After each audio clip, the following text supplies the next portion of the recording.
Ya, pemirsa, Presiden Joko Widodo rencananya akan memberikan BLT pada Februari 2024 mendatang. Selain juga anggaran yang fantastis mencapai 11,2 triliun rupiah, BLT ini juga banyak yang beranggapan ini ada unsur politiknya. Kita lihat informasinya berikut ini.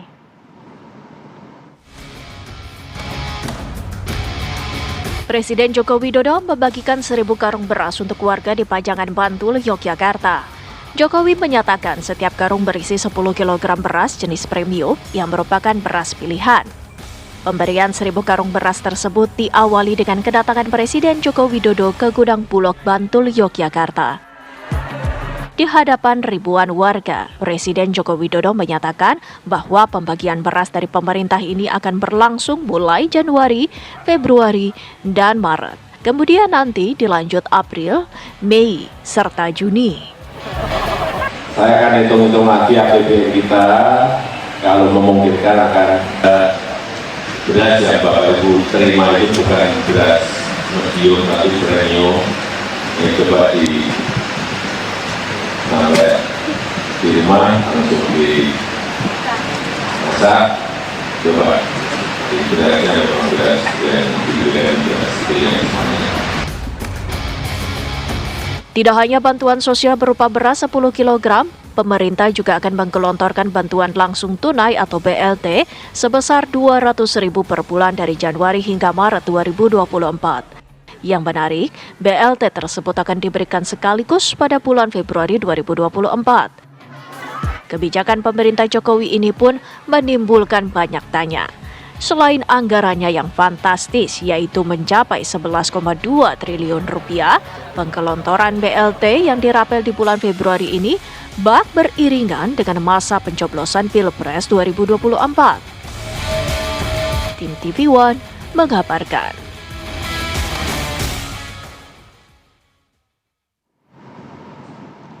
Oke, kita akan bahas mengenai hal tersebut dengan para narasumber yang sudah hadir di studio. Kita akan perkenalkan satu persatu. Yang pertama ada Mbak Tata Ujiati, ini juru bicara Timnas Amin. Pagi, Mbak. Selamat pagi, Assalamualaikum. Yang kedua ada Mbak Putri Komarudin, ini juru bicara TKN Prabowo Gibran. Pagi, Pak Putri, selamat pagi. Waalaikumsalam. Ini juru bicara Ganjar dan juga Mahfud. Pagi. Pagi. Mau ngomong juru bicara Jokowi. Selamat pagi, Mas Iko. Pagi. Kemudian juga ada Mas Arya Budi, ini Direktur Riset Poltreking Indonesia. Pagi, Mas Arya. Selamat pagi. Terima kasih banyak Bapak Ibu sudah hadir pagi hari ini. Saya mau ke Mbak Tatak dulu. Kalau melihat banyak yang mempertanyakan bansos atau BLT yang akan dikucurkan pada Februari, selain anggarannya fantastis 11,2 triliun rupiah, terus dirapel, nanti dikeluarkan di Februari. Ini menjadi pertanyaan juga nggak untuk Timnas Amin? Sudah pasti menjadi pertanyaan ya, dan kami melihat itu memang ada unsur politis. Udah pasti tuh, Mbak? Sudah pasti ini melihat ini sebagai unsur politis ya, untuk vote buying lah ya, untuk mendapatkan suara dari masyarakat. Sulit diingkari karena bansos itu biasanya kan diberikan dalam situasi kedaruratan. 98. Pandemi Covid. Karena ada 98, ada krisis ekonomi. Ya, krisis ekonomi. Kemudian kalau ada BBM naik, diberikan BLT, ya kan? Kemudian pandemi Covid, diberikan bansos. Nah, sekarang kedaruratannya apa? Jadi kita melihat itu sangat politis. Apakah pemilu bisa dilihat sebagai kedaruratan? Sementara kalau dikatakan bahwa itu kedaruratannya adalah karena dampak El Nino, BMG itu mengatakan, ya, BMKG mengatakan bahwa kedaruratan El Nino itu dampaknya sudah selesai pada bulan Januari. Oke. Ya, itu kemudian kita juga melihat bahwa Pak Jokowi membagikan itu secara langsung dan juga menteri-menteri. Tapi kan disahkannya anggarannya dan lain-lainnya kan memang bersama-sama sebelumnya, bahkan tidak baru Februari ini, baru Januari ini kan, Mbak? Ya, kalau anggaran memang disahkan sebelumnya, tetapi kan teknis kapan pemberiannya adalah ranah eksekutif. Ya. Nah, itu sehingga di situ ada ranah untuk menjadikannya sebagai politis untuk alat vote buying di pemilu. Jadi kami sangat menyayangkan ya, sehingga ada ketidaknetralan di sini sisinya. Ada vote buying di situ, Mbak Putri. Ada ketidaknetralan dan juga seperti judul kita, bansos gencar, suara rakyat diincar. Nah, tolong tanggapannya. Ya, kalau kita kan melihatnya yang namanya hak rakyat itu tidak bisa kita kesampingkan hanya karena ada pemilu. Ya. Dan di setiap kesempatan kalau misalnya para anggota legislatif ataupun para caleg lagi turun juga kan keluhannya selalu kemarin harga pangan dan komoditas sempat naik sehingga menyebabkan banyak masyarakat juga kesulitan untuk mengakses beras. Makanya kan ini menjadi salah satu bantuan yang disalurkan oleh pemerintah. Toh tadi Mbak Ratih sudah sampaikan bahwa memang anggaran itu dibahasnya bersama-sama di Badan Anggaran DPR RI dan ke-9 fraksi ada di situ termasuk pengusung paslon 01 dan juga 03 gitu. Dan di situ kita secara terang benderang melihat bahwa anggaran Perlinsos itu memang digunakan benar-benar untuk kebutuhan masyarakat. Ada yang disalurkannya melalui kementerian lembaga misalnya seperti kartu sembako dan PKH yang lewat Kementerian Sosial. Ada juga yang non kementerian lembaga misalnya seperti subsidi listrik dan juga BBM.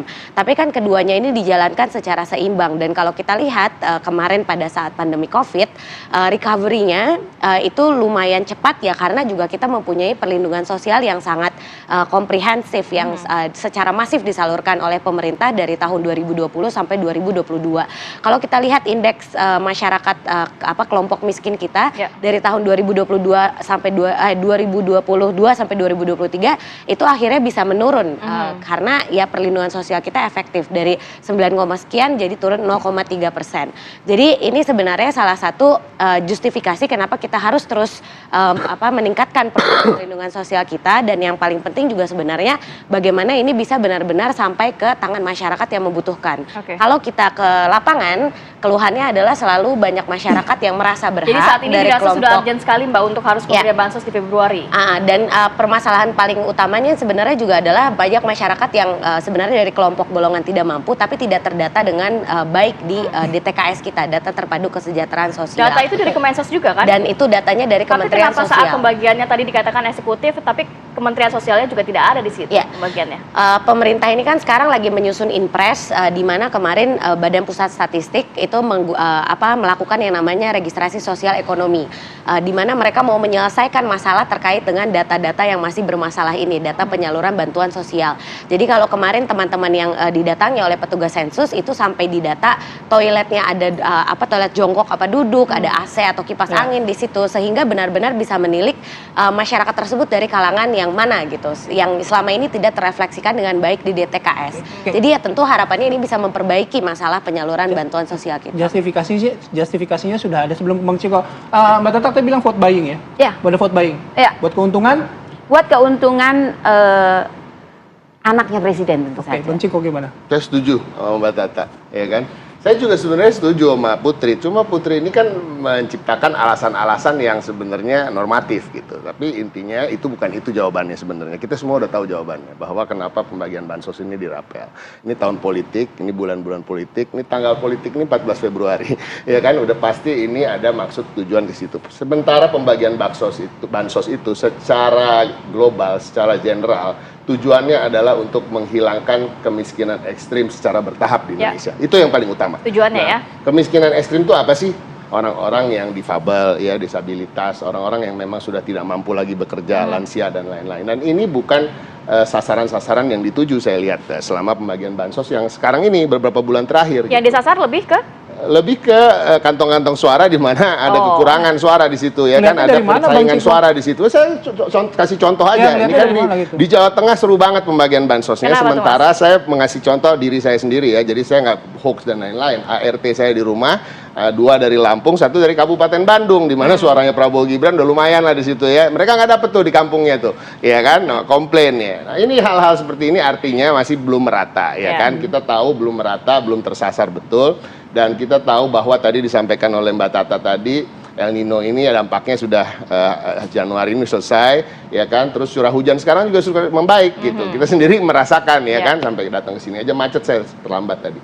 Nah, hal-hal seperti ini saya rasa masyarakat juga sudah susah ya, mau jawab apa lagi sih kita? Ya kita mau ngomong apa lagi nih di sini, mau cuap-cuap apa lagi? Masyarakat tuh udah bisa lihat tuh Pak Jokowi, Jadi tapi penyusunan anggarannya dan betul, tapi kan lain-lainnya tadi seluruhnya ada juga. hak pemerintah untuk menjadwalkan pembagiannya. Nah, di situ bahkan Pak Said Abdullah dari PDI Perjuangan yang ketua Badan Anggaran di DPR RI juga menyampaikan kemarin lewat press conference-nya atau press release-nya, beliau menyampaikan bahwa beliau memang menyetujui anggaran itu karena memang itu hak masyarakat, dijamin oleh konstitusi. Dengan Pak Ganjar dan Pak Mahfud fantastis akan ya? melanjutkan bansos dan lain-lain, bahkan akan memperbaiki data itu karena kita mempunyai visi misi kami menyatukan semua data menjadi satu, bahkan memasukkannya dalam satu program di mana ada di dalam NIK kita masing-masing. Dan hal-hal seperti itu tetap. Jadi jangan khawatir bahwa nanti Amin ataupun Ganjar Mahfud tidak akan melanjutkan, itu hak masyarakat. Mas Ciko tadi mengatakan bahwa pemberian bansos ini di daerah-daerah tertentu. Tapi kan data-datanya dari Kementerian Sosial, which is Kementerian Sosial itu mensosnya adalah dari PDIP. Apakah betul sekarang dipakai semua data yang dari Kementerian Sosial? Saya meragukan itu. Kenapa? Toh Kementerian Sosial yang seharusnya membagikan bansos sekarang tiba-tiba nggak membagikan bansos, ya kan? Semua bisa dirubah sama pemerintah ini. Apa sih yang nggak bisa sama Pak Jokowi? Apa sih yang nggak boleh sama Pak Jokowi, ya kan? Kan pertanyaannya sekarang begitu, ya kan? Pak Jokowi ngapain di medsos gitu kan? Iya deh Pak, apa sih yang nggak boleh buat Bapak gitu kan? Ya. Oke, Mbak Putri, tadi merespon apa yang disampaikan oleh Mbak Tatak dan juga Bang Ciko. Tadi Mbak Putri sudah menyampaikan beberapa alasan ya kenapa bansos itu. Tapi kalau kita lihat kan timelinenya adalah seharusnya Januari, Februari, Maret begitu ya, dirapel. Pemilihan Februarinya ini loh yang menjadi akhirnya banyak pertanyaan gitu loh Mbak Putri. Gimana menjelaskan itu? Agar bisa memilah bahwa ini nggak ada hubungannya kok dengan Pilpres. Ya. Dan daerah-daerah yang disalurkan tadi kata Mas Ciko. Mungkin Valentine kali. Ya kan? Bisa jadi. Mas Ciko ini kayak nggak mengusung Pak Jokowi di tahun 2000. Sangat mengusung, justru. Jadi kadang-kadang kita bingung karena pemerintahannya belum berakhir sampai Oktober 2024 ini. Kita ingat bahwa PDIP masih bersama dengan Golkar mengusung Pak Jokowi di Kabinet Indonesia yang sekarang. Indonesia Maju ya apa sekarang? Iya. Indonesia Maju kan. Itu yang pertama. Terus yang kedua, kalau soal dirapel itu kan bukan sesuatu yang baru. Kita lihat di tahun 2022 misalnya pada saat kenaikan harga minyak yang namanya bantuan langsung minyak goreng dan juga bantuan non pangan tunai itu disalurkannya secara dirapel dari bulan April dan Mei untuk mengantisipasi kenaikan harga minyak yang waktu itu berkepanjangan kan. Terus waktu tahun 2023 juga untuk alasan efektivitas dari penyaluran, Kementerian Keuangan menyalurkan BLT secara dirapel juga dari bulan November ke Desember. Jadi kalau sekarang dirapel memang selain yang tadi untuk mengantisipasi El Nino, kan kita juga tahu sekarang curah hujan yang berkepanjangan ini terutama di kawasan-kawasan yang sekarang sedang musim panen seperti daerah pemilihan saya, itu biasanya cenderung akan banjir. Dan untuk mengantisipasi gagal panen karena banjir tersebut, akhirnya pemerintah merapel ini supaya tidak mengganggu konsumsi masyarakat. Ya, masalahnya kemarin kan bukan tahun pemilu itu loh Mbak. Permasalahannya kemarin misalnya rapel itu pun sebuah kewajaran gitu. Sebelum-sebelum bukan tahun pemilu gitu loh. Yang sekarang banyak tanya kan tahun pemilu. Kembali lagi gitu. ke apa yang saya sampaikan di awal, apakah karena pemilu hak masyarakat malah kita tunda gara-gara kita takut ini bansos Tunda 10 hari lah, 24 Februari. Kalau misalnya seperti itu, kalau kita sih mikirnya ya di 02, berarti 01 sama 03 minta aja sekalian, kan lagi masa sidang nih di DPR gitu. Jadi partai-partai pengusung 01, 03 minta sekalian ke pemerintah, panggil Kementerian Sosial, panggil Kementerian Keuangan, Bappenas, semua pihak yang terlibat untuk menunda supaya bansos ini tidak didistribusikan sebelum pemilu. Kan seperti itu. Ada proses politiknya yang bisa kita lewati kan. Plus DPR sedang masa sidang sekarang nih kita di DPR. Jadi kalau mau memang teman-teman di Komisi 8 yang dari partai pengusung 01 dan 03 tinggal rapat sama Kementerian Sosial, sama kementerian terkait. Kita di Komisi 11 bisa ngomong sama Kementerian Keuangan untuk meminta tersebut. Karena kalau kita di Paslon 02, partai pengusungnya komit supaya tidak boleh mengganggu hak masyarakat hanya karena pemilu. Oke, itu dua pertanyaan dari Mbak Putri yang harus dijawab nanti sama Bang Ciko, Mbak Tata. Sekaligus saya meminta analisis dari Mas Arya, tapi kami jeda terlebih dahulu ya. Kami akan kembali sesaat lagi.